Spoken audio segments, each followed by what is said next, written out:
If God showed you his real plan for your life, not the ready-made version, but the raw, unedited version, would you still say yes?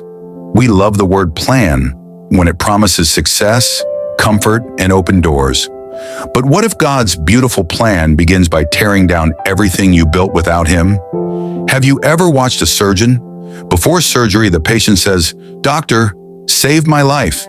Moments later, a knife cuts into flesh. To the untrained eye, it looks like harm, but the surgeon isn't destroying the patient. He is saving them in a way that looks like violence. Some of you asked God, "Use me, change me, make me like Jesus."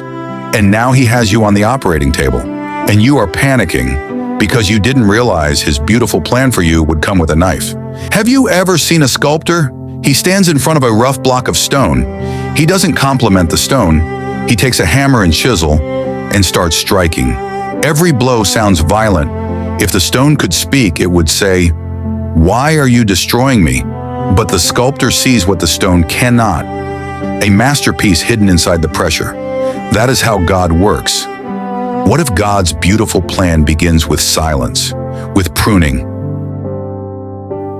In Jeremiah 29:11, God says, "For I know the plans I have for you, declares the Lord, plans to prosper you and not to harm you, plans to give you a future and a hope." So ask yourself, do you still want God's beautiful plan for your life, even if it doesn't fit your idea of comfort? Even if it costs you things you don't want to lose? God's plan can't grow in the soil of your pride, your idols, or your illusions. So he is pulling them off, from the roots to make room for his greater purpose in your life. God's plan isn't centered on your comfort or platform. It's to shape you into Christ. That path may include rejection, misunderstanding, loneliness, suffering, but it always leads to purpose and victory. So why do we think that God's beautiful plan for us will be a life where we are never uncomfortable, never stretched, never pruned? Jesus said in John 15 that the Father is a gardener and he cuts off branches that bear no fruit, and he prunes branches that do bear fruit, so they will be even more fruitful. So when God starts cutting things out of your life, people, habits, opportunities, he is not punishing you, but pruning you. The question is not, do I like this season?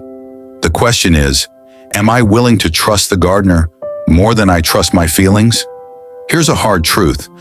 God's beautiful plan will often clash with your desire to be liked, safe, and accepted. He may lead you away from certain people, into unseen places, or to say no when others say yes. The narrow road is lonely, but it leads to life. Don't mistake discomfort for disobedience. Sometimes it's the clearest sign you have stepped out of your own plan and into God's. A GPS doesn't quit when you miss a turn. It simply says, recalculating. If you are in a recalculating season, you are not beyond God's reach. The question is, will you keep insisting on your route, or will you let the Lord lead? God's plan is beautiful, even when it hurts, even when you don't understand it yet. Trust the process. Trust the gardener, because what he is growing in you is worth everything he is cutting away. Listen carefully. The God who formed the heavens and the earth has a beautiful, unshakable plan for your life. He is not acting in haste. You may feel pruned. You may feel tested. You may even feel abandoned. But I hear the Spirit of God saying today, do not fear the pruning, for I am cutting away what limits you, what blinds you, and what keeps you from my glory. I am preparing you for a harvest of increase, favor, and purpose that your eyes have never seen. If this message spoke to you deeply, please, we would love to see you comment, "Lord, I surrender," in the comment box below. Thanks. God bless you.